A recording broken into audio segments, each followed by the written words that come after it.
Hey guys, it's Will. It's Hong Kong Cinema Appreciation Society. I'm just here with a very quick video intro.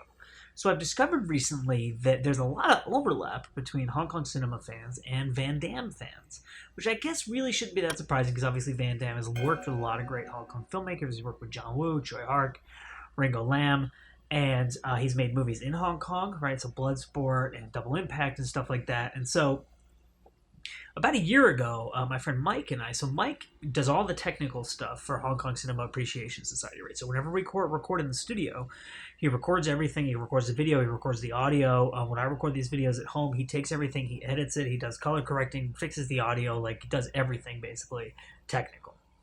And he also runs 80s Nerdgasm, the Instagram channel, and he and I have a co-run kind of like YouTube channel called Terrible Infant. That's not, we don't really post on it that much anymore because Hong Kong cinema is now taking up all my time, and his time is being taken up by 80s and Hong Kong, and we just don't have time to do a lot of stuff together anymore in terms of like appearing in videos together. But about a year ago, we did a video where we each ranked our top 7 Van Damme movies, which is something that Mike came up with, the 7. It was like, well, 5 is generic, 10 is generic, let's do 7. And so I thought that people might enjoy that because I've gotten a lot of comments on the Van Damme stuff I've done. I've had people ask me to rank um, all of the Van Damme like Hong Kong related movies, like one shot there, ones by Hong Kong filmmakers and stuff like that. And so this is the video that we did for this other channel. So it has kind of different branding on it, which you'll notice when you watch the video. But I just thought it would be something fun to throw up on this channel that people might enjoy. So here you go. Without further ado, me and Mike giving you our each separate lists 7 favorite Van Damme films.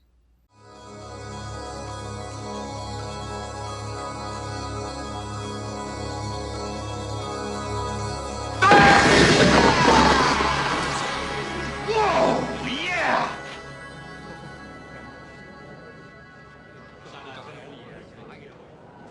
Son of the bitch!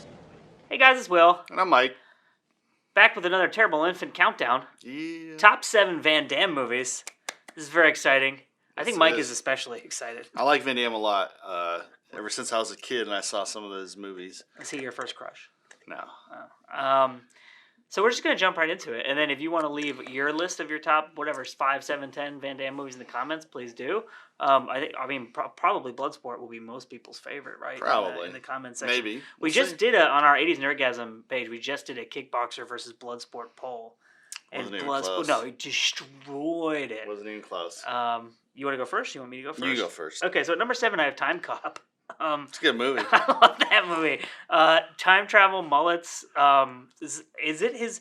Well, how many? So that and Cyborg, are those his only sci-fi movies? Well, I guess Universal Soldier is sci-fi. No, he did like other ones. Like he did like Replicant. He did Universal. I've never he did seen some other stuff. Replicant. Yeah, We should watch it. To me, when you said Replicant, I just remember Maximum Risk, and I'm like, God, I should have put that movie on my list. Because Ringo Lam directed that, It's a lot right? of good stuff, Yeah. yeah. I just really like Time Cop. It's like silly. It's really fun. And it's different for me than like the average Van Damme movie. Yeah. It's like pretty heavy sci-fi. So there you go. Number 7 for me. He's is, hiding his list. I'm hiding it. I don't want you It's to like say tucked away. You can read through it too, probably. So number 7 for me is In Hell. The prison one, right? Yeah, it's a prison movie. It's a movie that a lot of people don't know about or don't care about, but it stars Van Damme and actually Lawrence Taylor, the football player, for some reason. No, LT is in it. LT's in it. Isn't and, he in Any Given Sunday? I can't remember. He's in a couple movies, but basically it's a movie. I That forget movie's where it's so set. It's set somewhere in Eastern Europe. I can't remember the country. It's been a while since I've seen it. I want to say Romania or somewhere like that.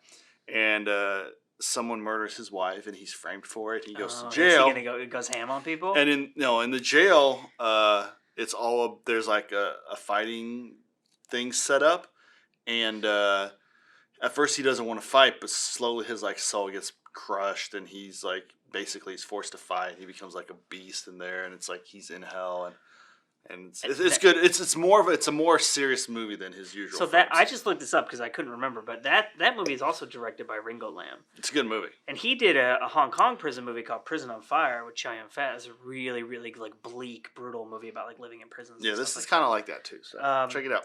I have actually a prison movie at number 6, Death Warrant. That one's fun. Which is, as Mike likes to say, is kind of like a horror movie because it has the Sandman in it, and he's like this creepy evil villain. Well, and like it starts with like it's like Van Damme's a cop and he's like going after this guy, and it's like in this dark house, and then there's all Yeah, these the jump opening scares scene and is stuff. really creepy. Yeah, And then when he finally, spoiler alert, comes back in the prison, and he's all scary looking because it's like Patrick Kilpatrick. He's like scary looking anyway. Big dude too, right? Yeah. And then he gets burned and doesn't die. And he's like, "You can't kill me." To me, it's like it's like really in keeping with those '90s movies with like the genius crazy killers like Hannibal Lecter and Kevin Spacey's character in Seven, John Doe, right? That's what they call him. Like that whole kind of like. Yeah. Anyway, yeah. So and it has some badass fight scenes, and it's does. So number 6 is for me Kickboxer.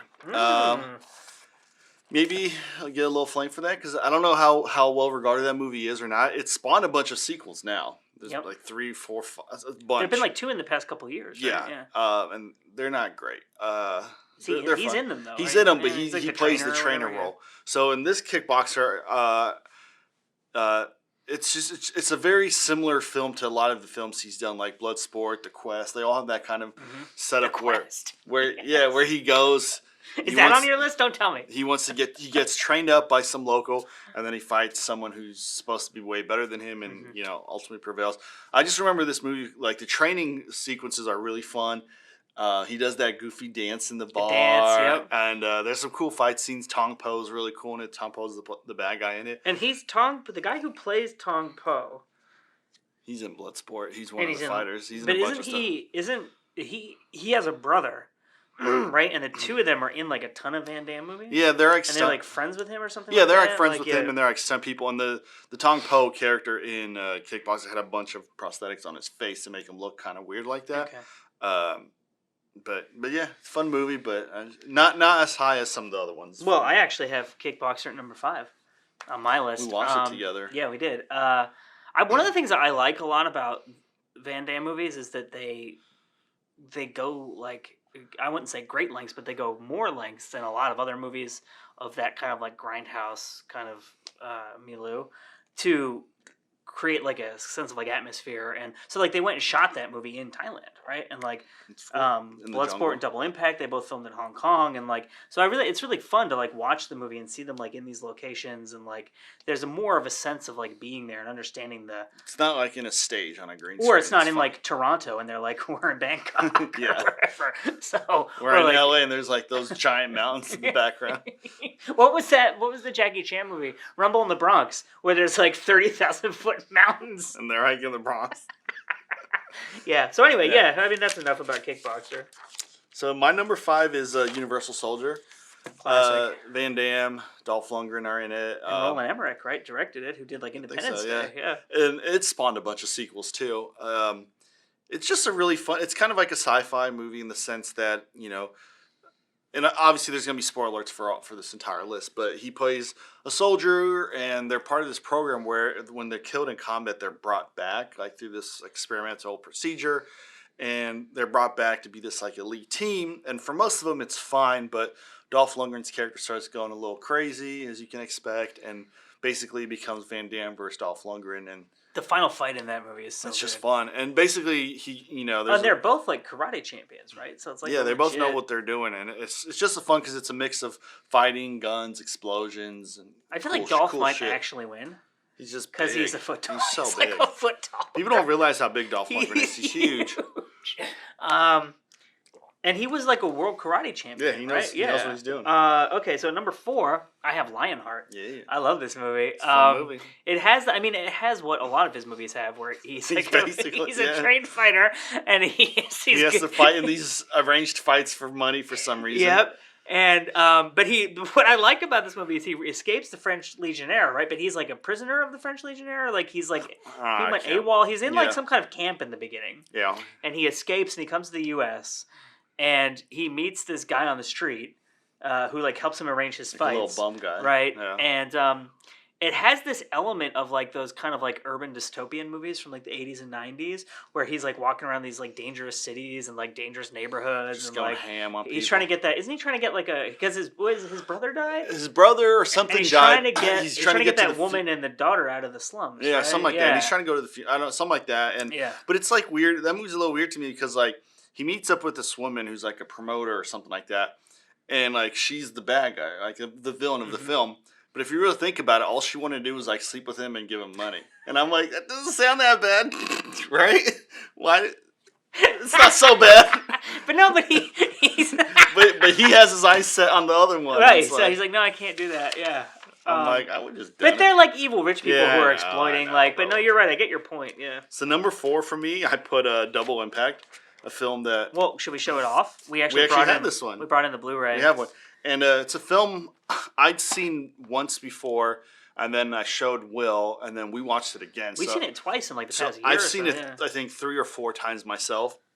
When I first saw this, I was really young, so seeing him play 2 people to me was mind blowing because I didn't know what was. I'm like, how did they do that? Obviously now it's You not. thought it was 2 Van Damme? Obviously now it's not that big. They a deal. cloned him. But it's fun because like he plays 2 different characters and like I know he's not the greatest actor, but they are different enough that you can tell. I think he which does a one good is job. which. He does I really a pretty do, good yeah. job acting wise.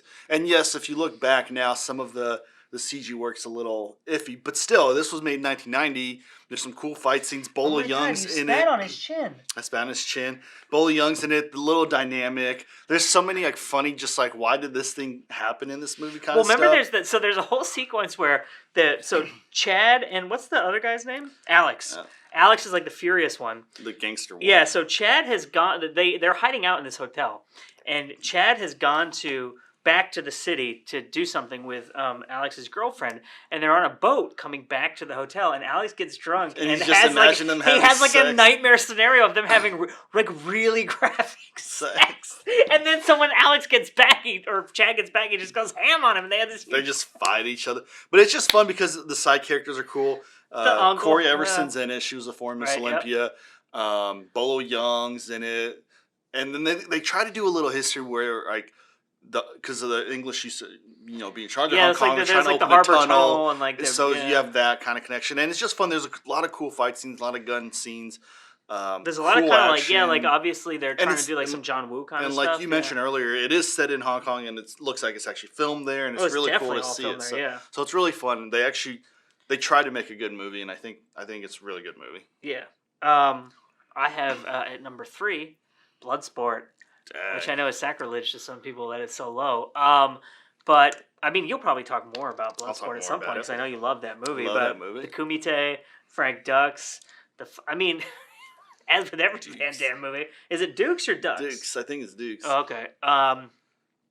One of my favorite detail about the life of Frank Dukes is that he claims that he was targeted by a rival gang of ninjas and they tried to assassinate him. Someone needs to make a movie about all the things that he has said has happened to him. Not just like the fight tournament, but like all of the other stuff. outlandish claims that he has made over the course of his life. But I mean, to me, like Bloodsport is, and this just comes down to personal taste, but if you're going to say to someone, you can only watch one Van Damme movie in your life, Bloodsport is like the ultimate Van Damme movie. Probably. It's just The fight scene with Bolo Young is so good, and it's just an awesome movie. And who's this Smasher? What's that guy's name? Who's his buddy, the huge guy with the beard? Jackson. Why did I think his I don't name know. was Smasher? He plays Ogre in Revenge of the Nerds, but I don't know why you thought him bad. I mean, that's his fighting style. He has no skill. He just tries to But clobber he's not you. even that huge. He's not like the Mountain. He's big though. He's I think I read the actor is like 6'5", 6'6", and he's like 280. But that's big. not like No, 7 feet tall. But, He's not like Shaq. but obviously all the people he's fighting in that tournament are Like, pretty small, yeah. So, all right. Why did I call him back? I don't know. Number 3 for me, and this might get a little flame, is Street Fighter. No!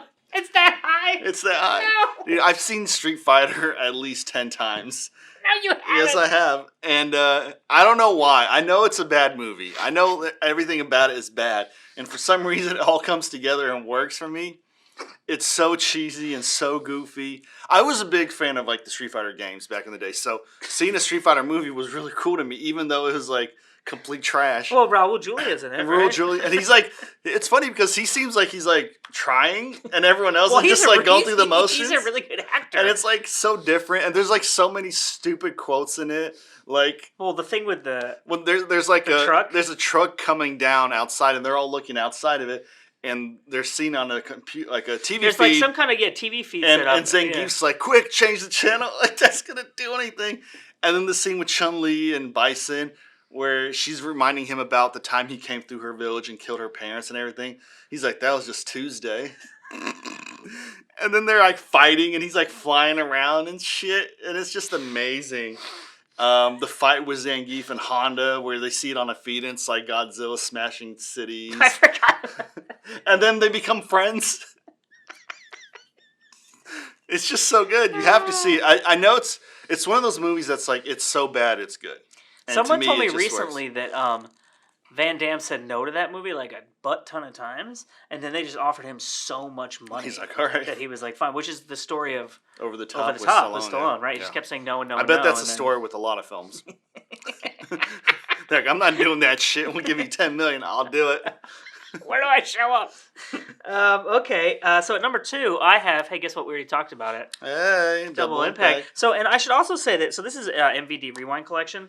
They have put out, obviously Double Impact, Lionheart, which we don't have. I love that movie. Hopefully we'll get that at some point. What's the really early one he did with the ninjas? Black Eagle? Black Eagle. And I think he plays a bad guy in that one. Yeah, and then I think they also, did they put out Cyborg? No, someone else put out Cyborg on Blu-ray recently. That's a bad movie. Wow. Whoo, boy. That is a stinker. I'm sorry, but wow. I've seen it twice, and it got worse the second time. Well, there's just stuff about it that doesn't make any sense. I don't want to go into it. This isn't a movie about Cyborg. But Double Impact, like, I love that movie. And for all the reasons that we talked about already, we did a review of that movie. You can go and watch that and see why I love it. But it was really hard for me to pick my number 1. And there's only one reason that I picked number 1 over number 2, which I will tell you when I get to it. But I think that Double Impact is so much fun. And I almost put it at number 1. It's really good. So number 2 for me, I have Hard Target. This movie's a little different than a lot of... Solely for Wilford Brimley. No, this movie's a little different than a lot of the... I think when you think of a classic Van Damme movie, you think some kind of fighting tournament and he fights people one-on-one kind of thing, right? And he wins some Kickboxer, kind of prize. Bloodsport, The Quest. Lionheart. Later Universal ones, all that kind of stuff. Lionheart, all that stuff. This movie is just different because he plays a different character. Horrible Cajun character with a horrible like mullet kind of thing. And some woman, big trench coat. Some woman, she goes down to like New Orleans to find her missing dad, and she doesn't know the area or anything like that. So she gets this guy who's kind of like down on his luck. But he plays he's like a dock worker. He's like a dock worker, and he's like trying to get work, but he doesn't have his union card. Yeah, There's like this whole. And so she hires him to kind of help her go around the city and look for her dad, and you find out that Lance Henriksen and Arnold Vosloo, the Mummy, right? Yeah, from the Mummy, they're these like high end guys who pay bums so people can hunt them like human prey. It's the most dangerous game. The most dangerous game, yeah. And you find out that her dad was one of these people, actually someone you see in the very beginning, and it's all about that, and they fight, and there's a bunch of cool fight scenes, and Wilford Brimley plays his uncle for some reason and has no Cajun accent whatsoever. But they try to explain his accent by being like, oh, he's a swamp person. He's a swamp person. No, he's Belgian. Like, then there's all this cool shit, and like the ending is awesome. Like the last 20 minutes is really cool. The final action sequence is incredible. But and the my number 1 is Hard Target. Yeah, I don't want to spoil. Let's just both talk about it. Let's just keep talking about it. So John Woo directed it. And that's the reason that I put it at number 1, because I really couldn't decide what I liked more, Double Impact or Hard Target, but I love John Woo. So I was like, let's give John Woo the vote and put him at number 1. But apparently John Woo's original edit of the movie was like half an hour longer, and Lance Henriksen was the main character. Because John Woo got along a lot better with Lance Henriksen. So Lance Henriksen was a pretty big star in 93 when this came out. But the scene where he punches the snake in the face, do you remember? And the final action scene is really like a classic, awesome John Woo like shootout kung fu. I really love the motorcycle scene. There's a really great. Cool. There's like a shootout on the streets of New Orleans that then turns into like a chase. I really like when it's not the first time you meet him, but basically another introduction. Like she's driving away because he turns her down. And then, like, she's stuck behind these, like, forklifts or whatever, and they move aside, and there's, like, doves flying and music playing, and it kind of, like, reveals him. His mullet is, like, flying and he's, like, standing there. Like a superhero. Because he's wearing, like, a trench coat, so it's like a cape almost. It's so fun. There's also, like, one of the plot devices is that the police are on strike, which is why, like, the city has devolved into so much chaos and crime. And there's one woman in the police station who's like the police officer in Who the decides movie, to stay to work? and she has it's her birthday, and she's all alone on her birthday, and she gets herself like a little, is it a cake or a cupcake? Cake with some candles. And she lights some candles, and then she get a phone call or something. No, the woman shows up. Right, the woman shows up, so she puts the woman is looking for her dad shows up, so the police officer opens her desk drawer, puts the cake in, doesn't blow the candles out, and closes. So good. Those I are love the that little movie. details that make it. So there you go. That's my number one Van Damme. And my number one, probably pretty easy to figure out, it's Bloodsport. Man, I can't remember how old I was when I saw this movie first, but I was young. So there's a bit of nostalgia value, of course, with it. I've seen this movie over 10 times from start to finish. The first, 10 minutes or so, 10, 15 minutes of it with the kid are some of the worst acting you'll ever see in your life. It's so bad. It's one of the worst acting jobs. Who's worse, though? Him? And you can answer this question, too, if you want. Him or the kid in Over the Top? By far the one in Bloodsport. You think so? By far. It's so bad. It's like he's reading lines, but he can't remember 2 words. Do they have placards up behind the camera? But after that, once you get to grown-up Van Damme, once he gets to Hong Kong and walks through the city, meets Jackson, goes to the Kumite, does the death punch, and starts all the fighting. It's really cool. The fighting montage is fun. The music's really fun. There's a chase scene. The scene where the woman's staring at his butt when he's getting dressed, and she's like, "Ooh, Daddy!" It's just a really fun. It's a really quick movie too because it goes fast. Yeah, it is very it's just really enjoyable. Paced, yeah. Really fun. I think the fight scenes are pretty good. I mean, they're not perfect, but I think they're pretty good. They actually got. I don't think they're all fighters, but they actually got at least stunt real, people. yeah. And some fighters, so it's not just nobody. So there's at least some fun. And Bolo Young is really fun in it because he plays this menacing bad guy, and he's just really good at that role. Yeah, he really is. And it has the fight he's scenes a believable in that movie bad guy. have I'm thinking of this because I just watched an interview with James Glickenhaus, who is a director who had worked with Jackie Chan, and he was talking about how he didn't like Jackie Chan's style of all the flipping and shit like that, and he liked it when people just beat the shit out of each other. And I'm like, Bloodsport is the perfect. Yeah, Bloodsport's like that. There's different styles where there's a judo guy, there's a kickboxer guy, there's street fighters, there's a brawler. But they really are stuff just that. hammering each other. But yeah, they're not doing wrestling moves and It's funny now because now we've all watched MMA and we've all seen all these other techniques and if you put a good wrestler in there, he would just dominate everyone because he would take them down and they wouldn't have anything. They wouldn't be able to do anything about it. But obviously it's a movie and obviously that's boring. So just really fun movie. I don't know what else to say. I'm sure most of you who watch our channel have seen it. We post clips from Bloodsport a lot, and they do really well. It's very popular on 80s movie. Nerdgasm, yeah. It's held up really well, actually. It's held up well, and that happens a lot from the 80s movies that were shot on location because, again, there's no CGI, there's no special effects, there's no green screening, there's I also feel that kind of stuff. When maybe this isn't true, but I feel like when people were shooting on film and you had to do real lighting and real sets and all this shit, you actually had to know what you were doing. And even if you're not at the top tier, you still knew you're a professional. And now anyone can pick up a digital camera and just film anything. And if you mess it up, it's all right. We'll just redo it. Here it's each foot of film costs a ton of money. We better get it right. So yeah, I could see that. So that's our top 7. So there you go. So what are your favorite Van Damme movies? Yeah. Let us know. What other lists should we do of this nature, right? I mean, obviously we'll do Arnold. We'll do Arnie. Seagal, we'll do Sly Stallone. Maybe Dolph. We could also just do general favorite 80s action. We're getting ahead of ourselves. My name is Will. My name is Mike. Thank you for watching, and we'll see you next time.